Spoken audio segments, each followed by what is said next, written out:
നമസ്കാരം, യമുനാസ് ഫിസിക്സിലേക്ക് സ്വാഗതം. ഇത്തിരി നേരം ഒത്തിരി കാര്യം എന്നുള്ള സീരീസാണ്. പാഠം 9. നമ്മൾ കഴിഞ്ഞ പാഠം ഗ്രാവിറ്റേഷൻ ആയിരുന്നു.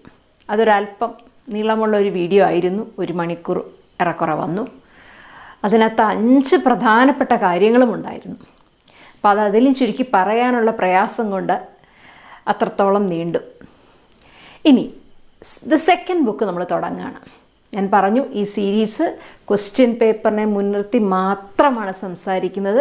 നമ്മുടെ HSC +1 എക്സാം എഴുതാനായിട്ട് ഉള്ള ഏറ്റവും ലാസ്റ്റ് മൊമെൻ്റ് ടിപ്സ് എന്നൊക്കെ പറയുന്ന പോലത്തെ കാര്യങ്ങൾ മാത്രമേ നമ്മൾ പറയുന്നുള്ളൂ. അതിനപ്പുറത്തോട്ട് ഒരു കാര്യവും നമ്മൾ പറയുന്നില്ല. അപ്പോൾ ഈ പാഠം സാധാരണ 60 മാർക്കിലാണെങ്കിൽ ഒരു 3 അല്ലെങ്കിൽ 4 മാർക്ക്, മാക്സിമം 4 മാർക്കേ ചോദിക്കുകയുള്ളൂ. അതുകൊണ്ട് തന്നെ ഒന്നാം പാഠം പോലെ ഒന്നാം പാഠത്തിലാകെ 1-2 മാർക്കേ ചോദിക്കുകയുള്ളൂ. ഇത് 2 to 4 മാർക്സ് ചോദിക്കുന്ന ഒരു പാഠമായിരുന്നു. 60-ലത്തെ കാര്യമാണ് ഞാൻ പറയുന്നത് കേട്ടോ. ഇനി മാർക്സ് കൂട്ടുമോ എങ്ങനെയാണെന്നുള്ള ഇൻറ്റിമേഷൻ നമുക്ക് കിട്ടിയിട്ടില്ല. നിലവിൽ 60 മാർക്കിലാണെങ്കിൽ ഇതാണ് അതിൻ്റെ ഒരു ഘടന. അപ്പോൾ അതുകൊണ്ട് തന്നെ ഇവിടെ 4 കാര്യങ്ങൾ മാത്രമേ ഉള്ളൂ. വളരെ എളുപ്പം, ഏതൊരു കുട്ടിക്കും മറ്റു പാഠങ്ങളൊന്നും ആവശ്യമില്ല. ഈ പാഠം പഠിക്കാനായിട്ട് ഫസ്റ്റ് ബുക്ക് അങ്ങനെ തന്നെ അറിയണമെന്നില്ല, പ്രീവിയസ് നോളജ് ഒന്നും ആവശ്യമില്ലാത്ത ഏറ്റവും ലളിതമായിട്ട് ഏതൊരാൾക്കും പഠിക്കാൻ പറ്റുന്ന ഒരു പാഠമാണ്. വളരെ കുറച്ച് 4 കാര്യങ്ങളെ ഞാൻ പറയുന്നുള്ളൂ. വളരെ എളുപ്പം മനസ്സിലാക്കാനായിട്ട് സാധിക്കും. തുടങ്ങാം. ചാപ്റ്റർ 9 എന്താണ്? Mechanical properties of solids. അപ്പോൾ എന്താണ് വാക്ക്? സോളിഡാണ് താരം. നമുക്കറിയാം മാറ്റർ 3 രൂപത്തിലുണ്ട് അല്ലേ? Solid, liquid, gas. ഏറ്റവും എളുപ്പം പറഞ്ഞാൽ ഐസ് കട്ട, വെള്ളം, നീരാവി അല്ലേ? മാറ്റർ, വെള്ളം എന്നുള്ളതിൻ്റെ 3 രൂപങ്ങളാണ്. അപ്പോൾ സോളിഡ് എന്നുള്ളതിൻ്റെ മെക്കാനിക്കൽ പ്രോപ്പർട്ടി, ഒരുപാട് പ്രോപ്പർട്ടീസ് ഉണ്ട് സോളിഡിന്.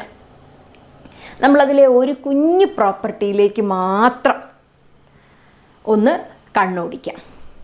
ഇവിടെ നമ്മൾ പ്രധാനമായിട്ടും ഉപയോഗിക്കുന്ന ഒരു വാക്ക് സ്ട്രെസ് എന്ന് പറയുന്ന പദമാണ്. മറ്റൊന്ന് സ്ട്രെയിൻ. ഇവ തമ്മിലുള്ള ബന്ധമാണ് ഹുക്സ് ലോ. എന്താണ് സ്ട്രെയിൻ, എന്താണ് സ്ട്രെസ്, എന്താണ് സ്ട്രെയിൻ എന്ന് മനസ്സിലായാൽ അവയെ ബന്ധിപ്പിക്കുന്ന ലോയാണ് ഹുക്സ് ലോ. ഹുക്സ് ലോയുടെ ഒരു കോൺസ്റ്റൻ്റ് ആണ് ഈ പറയുന്ന മോഡുലസ് ഓഫ് ഇലാസ്റ്റിസിറ്റി. അപ്പോൾ ഇതറിയാമെങ്കിൽ ഇതറിയാമെങ്കിൽ ഇതറിയാം. അങ്ങനെ ഒരു മാലയിൽ നമ്മൾ മുത്തുകൾ കോർക്കുന്ന പോലെ നമുക്ക് സിമ്പിളായിട്ട് തുടങ്ങാം. അപ്പോൾ ഒന്നാമത്തെ വാക്കാണ് സ്ട്രെസ്. സ്ട്രെസ് എന്നുള്ള വാക്ക് നമ്മൾ പല സ്ഥലത്ത് കേൾക്കുന്നതാണ്. ഭയങ്കര സ്ട്രെസ്സാണ്, ഈ ജോലി ഭയങ്കര സ്ട്രെസ്സാണ്, ജോലി ഭാരം. എല്ലാത്തിനും നമ്മൾ സ്ട്രെസ്സ് കാരണമാണ്, ടെൻഷൻ കാരണമാണ് ഒരുപാട് അസുഖങ്ങൾ. ഇതൊക്കെ നമ്മൾ പറഞ്ഞു കേട്ടിട്ടുണ്ട്.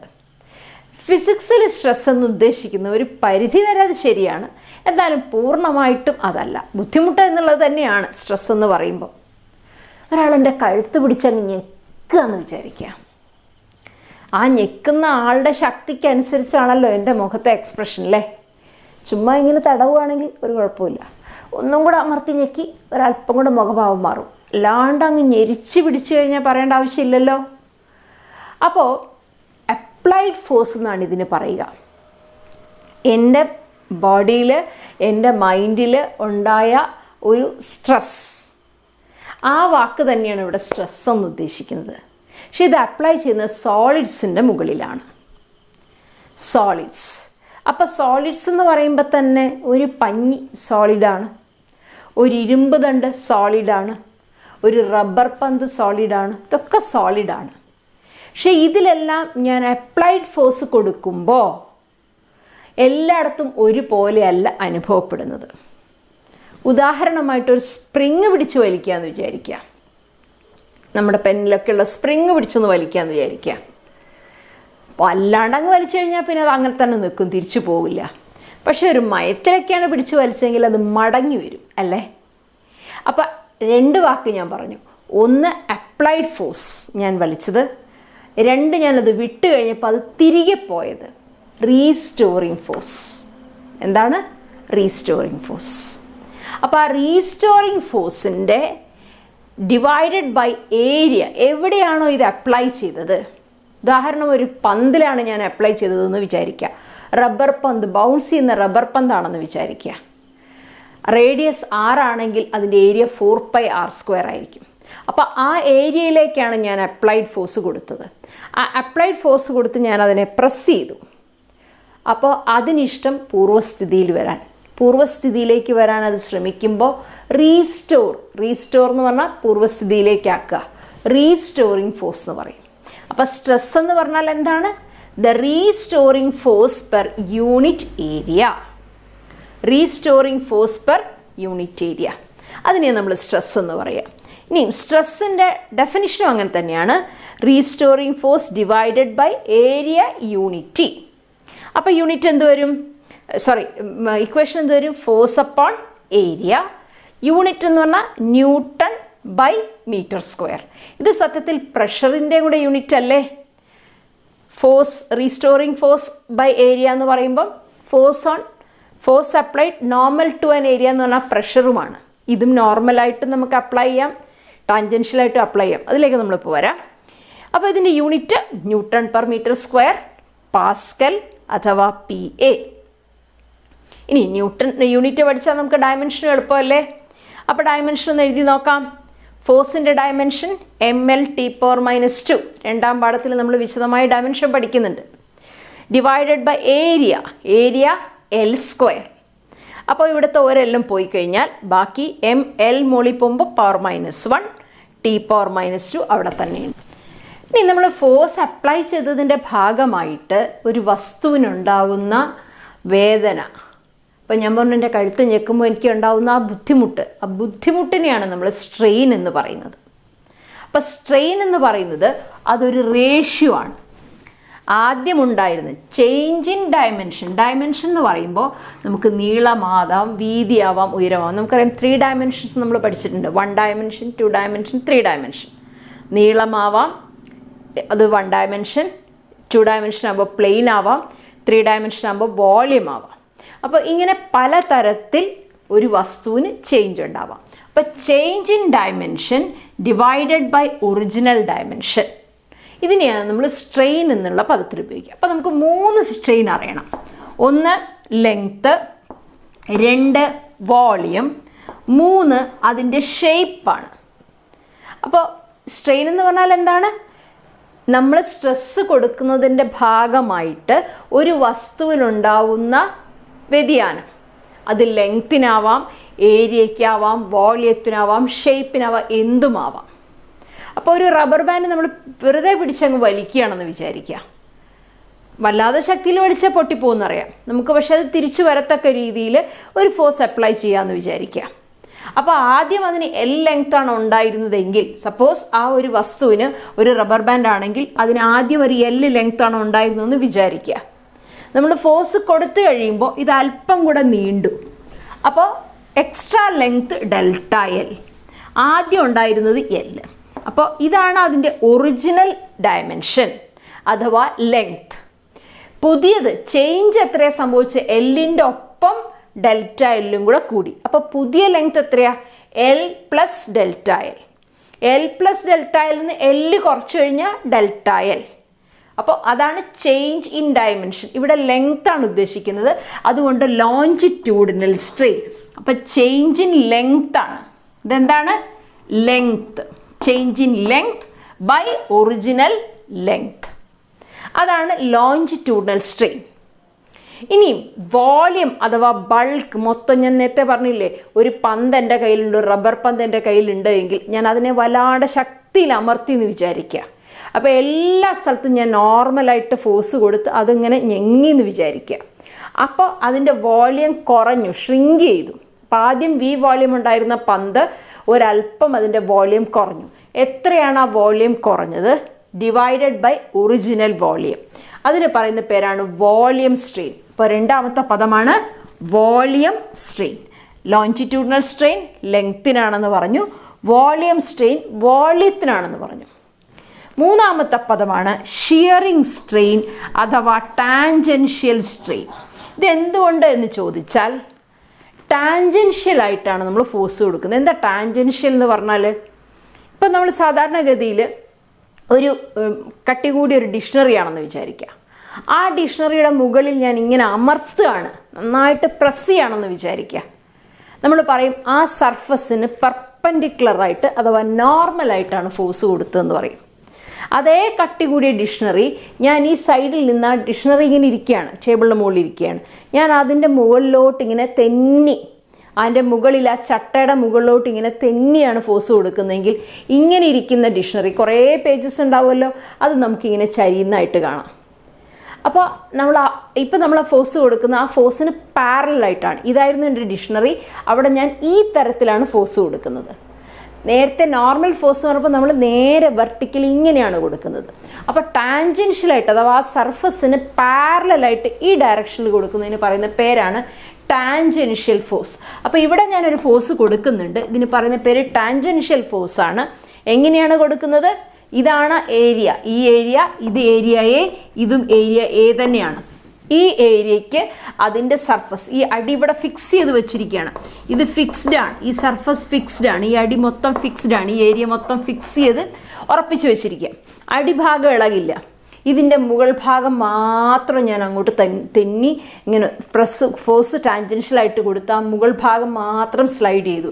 അപ്പോൾ ശരിക്കും പറഞ്ഞാൽ ഇതാണ് അതിൻ്റെ ഒരു വശമായിരുന്നത്, ഇങ്ങനെയാണ് ആ വശം നിന്നിരുന്നത്. പക്ഷെ ഇപ്പം ഞാൻ ഫോഴ്സ് കൊടുത്തപ്പോൾ ഇവിടെ നിന്ന് അത് മാറി ഇങ്ങോട്ടേക്ക് ഷിഫ്റ്റ് ചെയ്തു. അതുപോലെ തന്നെ ഇതായിരുന്നു അതിൻ്റെ എൻഡ്, അവിടെ നിന്ന് അത് ഇങ്ങോട്ടേക്ക് മാറി ഷിഫ്റ്റ് ചെയ്തു. അപ്പോൾ ഏരിയ മാറ്റം വന്നിട്ടില്ല. ഇങ്ങനെ ഇരിക്കുന്ന ഇത്രയും ഉണ്ടായിരുന്ന ഏരിയ ഇപ്പോൾ ഈ പുതിയ ഏരിയ ആയിട്ട് മാറി, അത്രയേ ഉള്ളൂ. ഏരിയ സെയിം ആണ്, പക്ഷെ ഫോഴ്സ് കൊടുത്തത് ടാൻജൻഷ്യലായിപ്പോയി. അപ്പോൾ ഇങ്ങനെ ഇരുന്ന ലൈൻ, ഇങ്ങനെ ഇരുന്ന ലൈൻ ഇങ്ങനെ ചരിഞ്ഞു, ഇങ്ങനെ ഇരുന്ന ലൈൻ ഇങ്ങനെ ചരിഞ്ഞു. അപ്പോൾ ഈ ആംഗിളിൻ്റെ ടാൻ എടുക്കുക. അപ്പോൾ ടാൻജൻഷ്യൽ ഫോഴ്സ് എന്നും പറയും, അതിൻ്റെ ടാനാണ് എടുക്കേണ്ടത്. അപ്പോൾ ഇതിൻ്റെ ടാൻ എടുക്കുമ്പോൾ ഇത് തീറ്റ, ഇത്രയും അകലം ഡെൽറ്റ എക്സ്, ഈ കാണിക്കുന്ന ഇവിടെ നിന്ന് മുതൽ ഇത്രയും ഡെൽറ്റ എക്സ് ആണ്. അപ്പോൾ ഡെൽറ്റ എക്സ് ബൈ എൽ, കാരണം ഓപ്പോസിറ്റ് ബൈ അഡ്ജസ്റ്റൻ്റ് ആണ് നമ്മൾ ടാൻ തീറ്റ എടുക്കുക. അപ്പോൾ നോക്കൂ, ഇതും വരുന്നത് change in length by original length എന്നാണ്. പക്ഷേ ഇതെങ്ങനെയാണ് കിട്ടിയത്? നമ്മൾ ഇങ്ങനെ ലീനിയറായിട്ട് വലിക്കുമ്പോൾ ലെങ്ത്ത് മാറുമ്പോഴാണ്. നോർമലാണ് ഇവിടെ ഫോഴ്സ് കൊടുക്കുന്നത്, പക്ഷേ ഇവിടുത്തെ ഫോഴ്സ് ടാൻജൻഷ്യൽ ഫോഴ്സാണ്. അപ്പോൾ നമുക്ക് change in length by original length എന്ന് കിട്ടും. പക്ഷേ അതെങ്ങനെയാണ്? ഇങ്ങനെ വലിച്ചിട്ടല്ല, ടാൻജൻഷ്യലാണ്. ടാൻ ഓഫ് തീറ്റ എടുത്തിട്ടാണ് നമുക്ക് ഡെൽറ്റ എക്സ് ബൈ എൽ കിട്ടിയത്. ഹുക്സ് ലോ എന്ന് പറയുന്നത് സ്ട്രെസ്സും സ്ട്രെയിനും കണക്ട് ചെയ്യുന്ന ഒരു ഇക്വേഷനാണ്. ഒന്നുമില്ല, stress is directly proportional to strain. Stress എങ്ങനെ കൂടുമോ അതുപോലെ തന്നെ സ്ട്രെയിൻ കൂടും. ചുമ്മാ വളരെ സിമ്പിൾ. വല്ലാണ്ട് ഞെക്കിയ വല്ലാണ്ട് വേദനിക്കും, കുറച്ച് ഞെക്കിയ കുറച്ച് വേദനിക്കും, അത്രയേ ഉള്ളൂ. Very simple.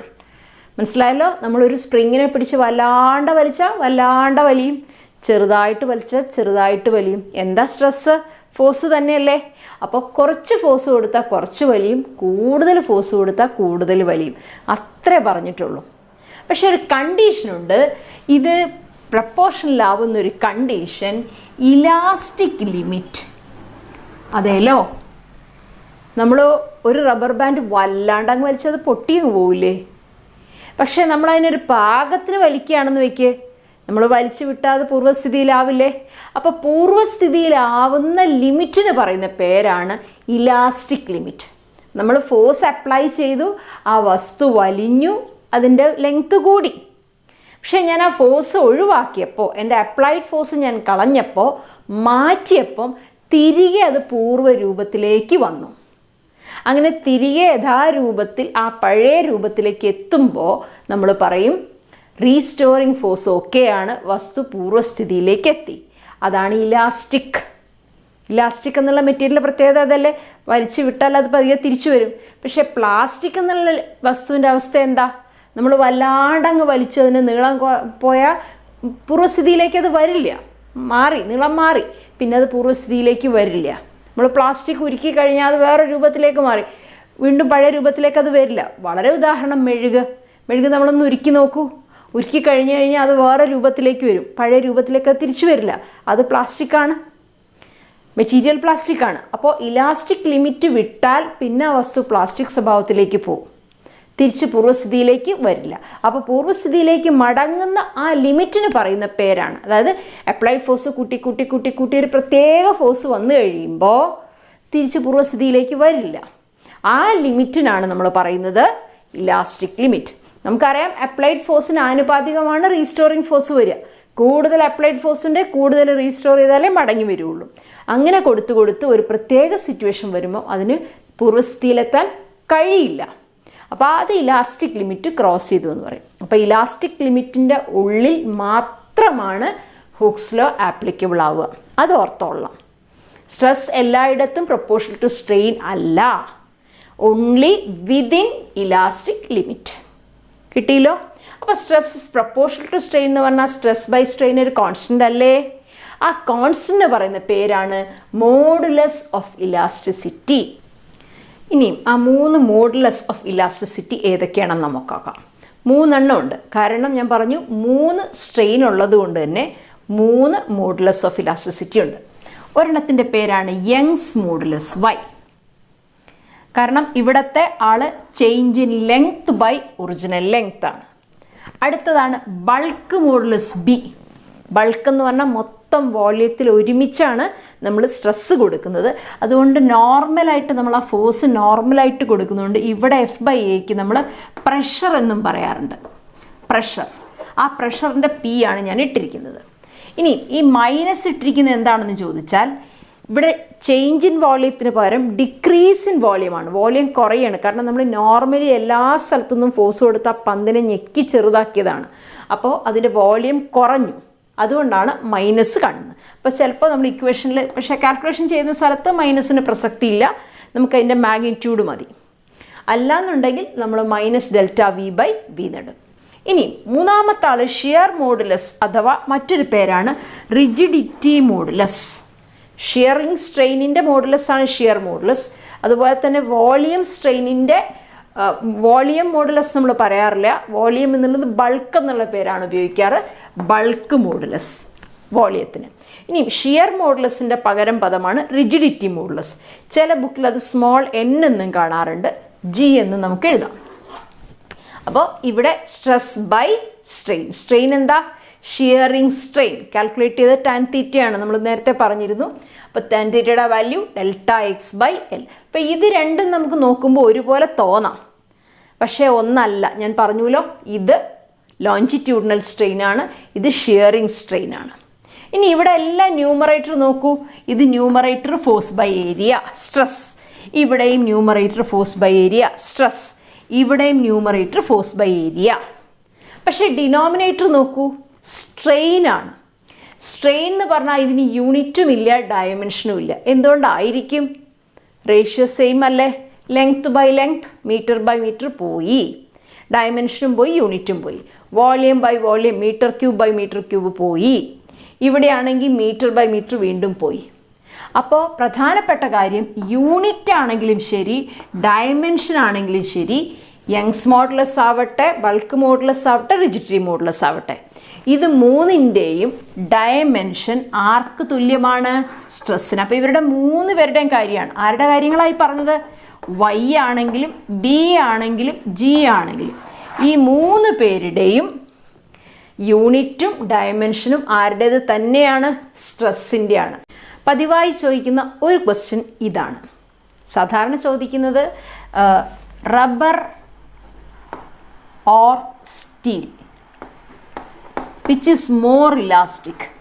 റബ്ബറാണോ സ്റ്റീലാണോ? ഇതിലാരാണ് കൂടുതൽ ഇലാസ്റ്റിക്? ഇതാണ് പതിവായിട്ട് ചോദിക്കുന്ന ഒരു ചോദ്യം. അതിൻ്റെ മറ്റൊരു രൂപമാണിത്. ഇവരെ രണ്ടുപേരാണ് ഉപയോഗിക്കാറ്. റബ്ബറാണോ സ്റ്റീലാണോ, വിച്ച് ഇസ് മോർ ഇലാസ്റ്റിക് എന്നാണ് ഒരു ചോദ്യം. അപ്പോൾ അതേ ചോദ്യം അതേ രീതിയിൽ വേറൊരു രൂപത്തിലാണ് ഇപ്പോൾ ഇവിടെ ചോദിച്ചിരിക്കുന്നത്. അതായത് യങ്സ് മോഡുലസ് ഓഫ് അയൺ, അയണിൻ്റെയും ഗ്ലാസിൻ്റെയും യങ്സ് മോഡുലസ് തന്നിട്ടുണ്ട്. യങ്സ് മോഡുലസ് നമുക്കറിയാം, യൂണിറ്റ് വരുമ്പോൾ N/m² വരും, N/m² വരും.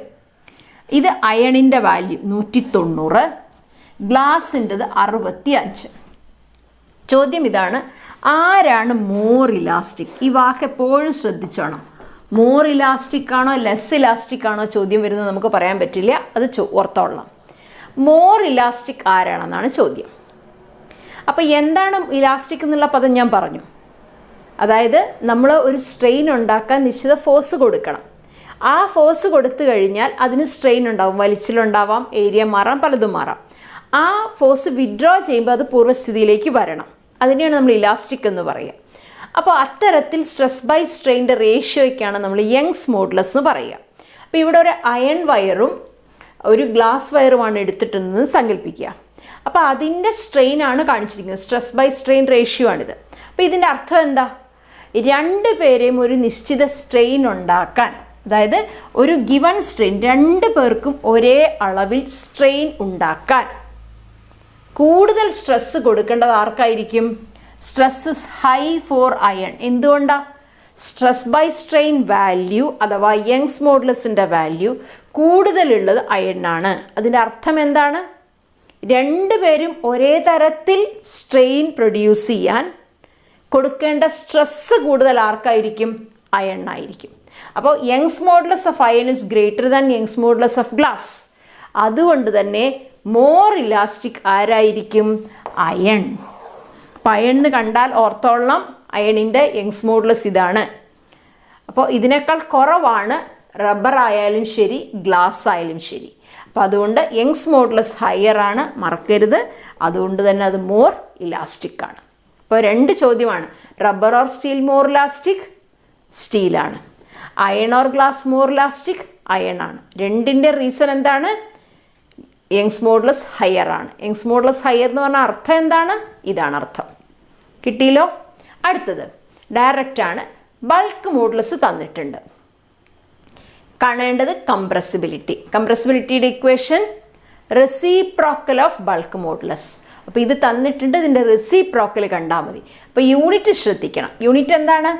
ന്യൂട്ടൺ പെർ മീറ്റർ സ്ക്വയർ എന്നാണ്. അപ്പോൾ ന്യൂട്ടൺ പവർ -2, മീറ്റർ പവർ -2 എന്ന് വരും. അപ്പോൾ 1/, എന്ന് പറയുമ്പോൾ ഇത് മൈനസും ആവും, ഇത് പ്ലസ്സും ആവും. അപ്പോൾ യൂണിറ്റ് ഒന്ന് ശ്രദ്ധിച്ചോളാം, തെറ്റിപ്പോവരുത്. റേഷ്യോ ഇതിൻ്റെ 1/2 ആണ്. 1/2 എന്ന് പറഞ്ഞാൽ 0.5. 10⁻⁹ മോളിൽ പോകുമ്പോൾ 10⁻⁹. യൂണിറ്റ് ശ്രദ്ധിക്കുക. അപ്പോൾ അത്രയേ ഉള്ളൂ. ഇത് വളരെ സിമ്പിളാണല്ലോ. എന്താണ് കംപ്രസിബിലിറ്റി? 1/b. ഒന്ന് നോട്ട് ചെയ്തോളൂ. അടുത്ത question. A wire has a length തന്നിട്ടുണ്ട് 2.4 metre. Area 3.9 10⁻⁷ metre square. Force 84 newton. Extension ഇവിടെ ശ്രദ്ധിക്കുക 5 മില്ലിമീറ്റർ ആണ്. നമ്മളിതൊക്കെ സബ്സ്റ്റിറ്റ്യൂഷൻ ചെയ്യുമ്പോൾ തെറ്റിക്കുന്ന കാര്യങ്ങളാണ്. 5 മില്ലിമീറ്റർ ആണ്. നമ്മളിവിടെ ചോദിച്ചിരിക്കുന്നത് യങ്സ് മോഡുലസ് കാണാനാണ്. നേരെ ഡയറക്റ്റ് സബ്സ്റ്റിറ്റ്യൂഷനാണ്. എല്ലാ വാല്യൂസും ഗിവൺ ആണ്. വൈ ഇക്വേഷൻ എന്താണ്? വൈ സ്ട്രെസ് ബൈ സ്ട്രെയിൻ ആണ്. സ്ട്രെസ് എന്ന് പറയുന്നത് ഫോഴ്സ് ബൈ ഏരിയ. സ്ട്രെയിൻ എന്ന് പറഞ്ഞാൽ ലോഞ്ചിറ്റ്യൂഡിനൽ സ്ട്രെയിൻ ആണ്. അപ്പോൾ change in length by original length. എല്ലാ വാല്യൂസും ഗിവൺ ആണ്. ഫോഴ്സ് എത്രയാണ്? 84.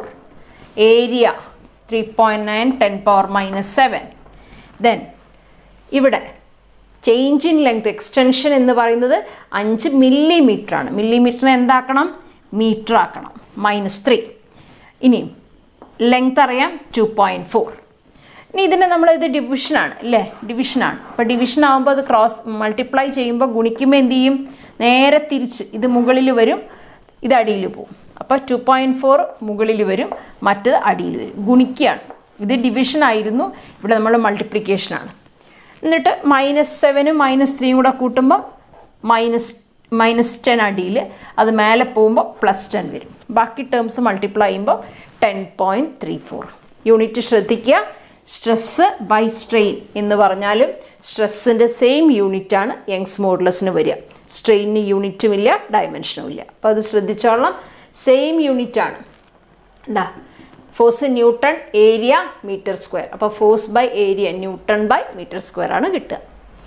അടുത്തത്, when pressure of a sphere is increased by 80 atmosphere, its volume decreases by 0.01%. Find the bulk modulus. ചോദ്യം ബൾക്ക് മോഡുലസ് കാണാനാണ്. അപ്പോൾ പ്രഷർ ചേഞ്ച് വരും. നമ്മൾ പഠിച്ചിട്ടുള്ളത് force by area divided by ΔV/V എന്നാണ്. അത് തന്നെയാണ് നമ്മൾ നേരത്തെ പറഞ്ഞു ഫോഴ്സ് ബൈ ഏരിയ നോർമലാണ്. അപ്പോൾ അത് പ്രഷർ ചേഞ്ച് എന്ന് പറയാം. ആ പ്രഷർ ചേഞ്ച് 80 അറ്റ്മോസ്ഫിയർ എന്നാണ് പറഞ്ഞിരിക്കുന്നത്. ഒരു അറ്റ്മോസ്ഫിയർ എന്ന് പറയുന്നത് സത്യത്തിൽ 1.01 × 10⁵ എന്നാണ്. പോട്ടെ, ആ 1.01 ഒഴിവാക്കിയാൽ 1 അറ്റ്മോസ്ഫിയർ എന്ന് പറയുന്നത് 10⁵ പാസ്കലാണ്. അപ്പോൾ ഇത് ഓർത്തോളം, ഒരു അറ്റ്മോസ്ഫിയർ SIയിലേക്ക് മാറ്റുമ്പോൾ പാസ്കലാണ് 10⁵. ഇനിയും ബാക്കി കാര്യങ്ങളൊക്കെ ഡയറക്റ്റാണ്. ഇതിൻ്റെ നമുക്ക് വേണമെങ്കിൽ ഒരു മൈനസ് ഉണ്ട്, ഞാൻ പറഞ്ഞില്ലേ വോളിയം ഡിക്രീസ് ചെയ്യുന്നത് കൊണ്ട് വേണമെങ്കിൽ ഒരു മൈനസ് ഇടാം, ഇട്ടില്ലെങ്കിലും കുഴപ്പമില്ല, മാഗ്നിറ്റ്യൂഡ് വൈസ് ഓക്കെയാണ്. അപ്പോൾ ഡെൽറ്റ പിക്ക് 80 10⁵ ഡിവൈഡഡ് ബൈ ഇതാണ് നമുക്ക് കാണേണ്ടിയിരുന്നത്. അതിന് പകരം തന്നിരിക്കുന്നത് വോളിയം ഡിക്രീസസ് ബൈ ഇത്ര, ഈ ഒരു ഇൻഫർമേഷനെ തന്നിട്ടുള്ളൂ. വോളിയം ഡിക്രീസ് ചെയ്യുന്നുണ്ട്, അതിൻ്റെ എമൗണ്ട് 0.01% ആരുടെ? ഒറിജിനൽ വോളിയത്തിൻ്റെ. അപ്പോൾ ഇതാണ് നമുക്ക് തന്നിരിക്കുന്ന information. Delta V is equal to 0.01% of V. 0.01% എന്ന് പറഞ്ഞാൽ 0.01/100 ഇൻറ്റു വി. അപ്പോൾ ഡെൽറ്റ വി, ഈ വി ഇങ്ങോട്ടേക്ക് ഞാൻ കൊണ്ടുവന്നതാണ്, ഇതിൻ്റെ അടിയിലേക്ക് കൊണ്ടുവന്നു. ഡെൽറ്റ വി ബൈ വി എന്ന് പറയുന്നത് 0.01/100. 0.01 എന്ന് പറഞ്ഞാൽ 10⁻², 100 10⁻². ഇത് മേലെ പോവും, ഇത് മേലെ പോകുമ്പോൾ 10⁻⁴. ആ 10⁻⁴ ആണ് നമ്മളിവിടേക്ക് എടുത്തിരിക്കുന്നത്. ഈ -4 മുകളിൽ പോകുമ്പോൾ +9. ഇനിയും ഈ 0 കൂടെ എടുത്തു കഴിഞ്ഞാൽ 8 × 10⁻10. വീണ്ടും യൂണിറ്റ് ശ്രദ്ധിക്കാം. യൂണിറ്റ് എന്താണ്? Force by area. പ്രഷറിൻ്റെ അതേ യൂണിറ്റ്, അഥവാ സ്ട്രെസ്സിൻ്റെ അതേ യൂണിറ്റ്. സ്ട്രെയിൻ യൂണിറ്റ് ഇല്ല. അപ്പോൾ ഇങ്ങനെ കുഞ്ഞു കുഞ്ഞു ചോദ്യങ്ങളാണ് ഈ ലെസൺ എന്ന് വരിക. നോട്ട് ചെയ്യാം. എളുപ്പമുള്ളൊരു പാഠമാണ്. 3 to 4 മാർക്സ് ആണ് നമുക്ക് 60 ആണെങ്കിൽ ചോദിക്കുക. അപ്പോൾ എഴുതി തന്നെ പഠിക്കുക. എളുപ്പം പഠിക്കാൻ പറ്റുന്നൊരു പാഠമാണ്. കേട്ടിരുന്ന എല്ലാവർക്കും നന്ദി, നമസ്കാരം.